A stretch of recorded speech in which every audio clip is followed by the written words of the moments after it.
tabletop review of out the front automatic knives. I only currently own two. Mine is a Benchmade Mini Infidel with the black blade, and then my wife carries a Benchmade HK branded Tumult. And I'll go over the specs with you real quick. Starting with the Infidel, the handle.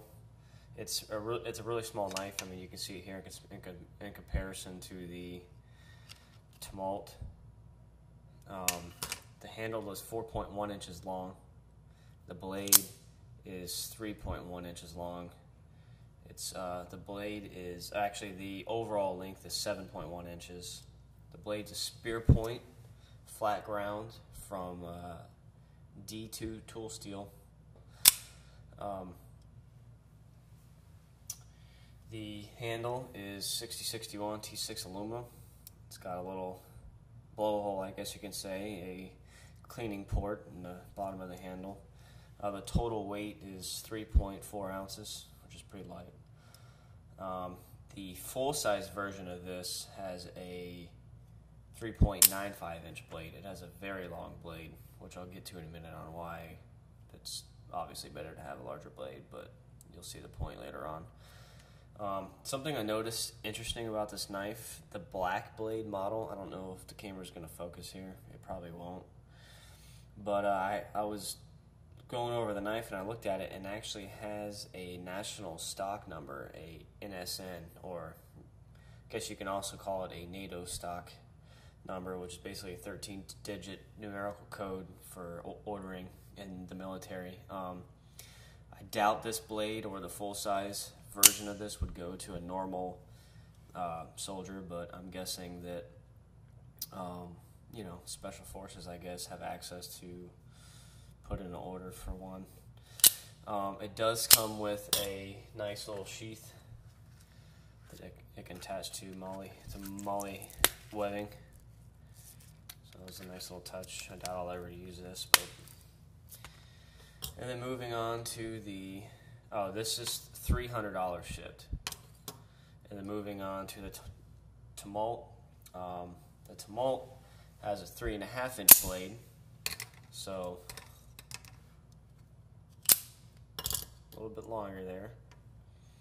The handle is 4.6 inches long, so again, longer handle, and it's 8.1 inches overall length. The Tumult actually has a really good balance to it, and it's lighter. It's actually lighter than the Infidel. It weighs in at 3 ounces. So this is 3.4, this is 3. The blade is modified clip point, black coated, just like this one. Not the same blade, but the coating's the same. 3.5 inch blade, 4.6 inch handle, 8 inch overall. It is flat ground. This pink was a limited edition. I think they made like 200 of them or whatever. I just got this for my wife a couple of years ago. It's number 26. Anyway, blade, D2 tool steel, same blade material as the Infidel. The handle is also 6061 aluminum. This is cheaper. This is $175 shipped. So $175 compared to $300. Now these are the only automatic knives that I have currently. We each carry one. I would say for primary self-defense, I would say secondary for sure. Basically, they're glorified box cutters. However, they do have a role in self-defense, and I guess I can get to that now. I wouldn't recommend ever carrying a knife for self-defense as your primary weapon. I'm sure you've heard the old saying, don't ever bring a knife to a gunfight. So let's just assume that the guy that you're having a confrontation with is also armed with a gun, as you should be. Well, let's just say something happened, you're out of ammo, you don't have your gun that day, you're in an area where you can't carry a gun, all you have is your knife. Resorting to knife combat, you really have to know what you're doing. It's not like in the movies where they just stab somebody in the chest and they're done. I've run plenty of calls where people have been stabbed all over the body, and if you don't hit in the right location of the body to hit a particular organ or the nervous system that will take that person, that threat out of the fight, you're just going to stab fatty tissue and muscle, and you're not going to actually stop the fight. Now, it might stop the threat because the person just got stabbed, but if they're raging to kill you, it's not going to do shit. Obviously, if you're going to be fighting with a knife, you need to know a little bit about the human anatomy. I printed this out to help for you visual learners. Drew a line down the sternum, and then in line with the nipple, I drew another line to help you visualize what I'm saying. The heart, the main body of the heart, is located between the second and the fifth intercostal space in between the rib cage. The best place to use stab in self-defense is at an angle and an upwards motion between the fourth and third intercostal space. The easiest way to identify where those spaces are is in line with the nipple. The fourth in line with the nipple, the third is just above that. Now, if they don't have their shirt off, it's going to be pretty hard just to judge where the nipple is unless you can see it. But you want to be in line, about in line with the nipple, which is right here. I don't know if you can see it on the camera. And a couple centimeters right of the sternum. Stab upwards and in. Now, unless your blade is 8 inches long, you're definitely not guaranteed a direct hit on the heart.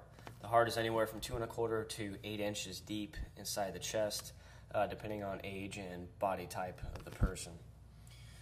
Now, your lungs encompass the heart, and your lungs are actually slightly in front of and encompass the heart. So even if you only have a 3-inch blade like this or 3.5-inch blade like that, you will puncture and collapse the heart, hopefully, and stop the threat. That's going to be your easiest way of attack. Obviously, you could slash carotid. If you were wrestling around the ground, you had a nice hit on the brachial artery up and under the bicep. I mean, like I said, unless you've trained with knives, don't rely on them as a primary self-defense. Not only does that put you hands-on with the attacker, who also might have a knife or other weapon, depending on how you land your blows, you may or may not stop the actual threat. So anyway, just wanted to touch base on that with you real quick. There's a lot of armchair commandos out there that think just because they carry a $400 knife or whatever that they're fucking Billy Badass, but they're going to end up getting themselves killed if they rely on it without properly training with it. So I don't train much with them. That's why it's my secondary. I use this to, cut boxes or carry with me as a secondary defense. My wife, the same. She carries a gun. I carry a gun. She actually uses her knife a lot. She carries it in her purse. It's lightweight. She uses it all the time. Also on the Infidels, actually on all out-the-front knives, opening power or firing strength is not an indication of quality, okay? This knife 175, this knife 300. This knife fires a lot slower than the HK Tumult version. Both made by Benchmade, but the mechanism allows this knife to actually fire faster. It is quality. I've never had this knife disconnect. I can force it to. Let's see if paper will cause it to hit its safety. Nope, it didn't. Anyway, you can force it just like that. It's a safety, so it won't open up in your pocket. Just relock it, and now it's relocked.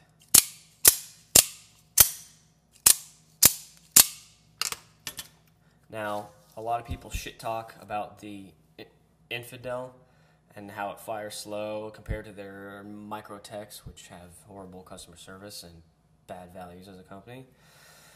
But it does fire slower, but that's because the mechanism won't allow it. If it fires faster, it will actually rebound off the lock and the blade will unlock and become loose. It won't lock.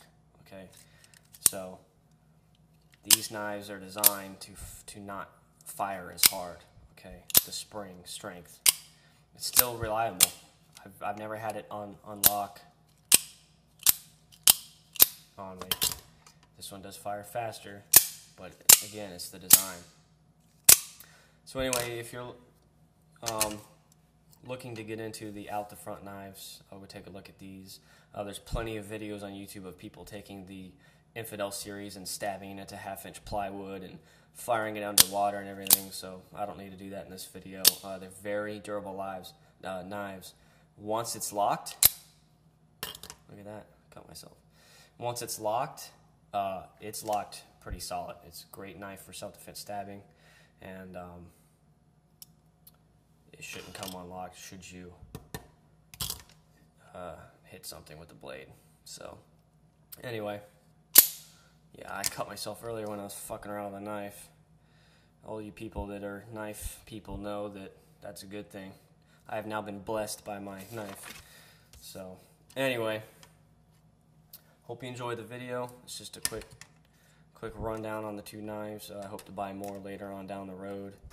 And maybe I'll do a follow-up review on other knives and compare the mechanisms and pros and cons of each one. So hope you enjoyed the video, hope you learned something, and follow along on Facebook. Thanks.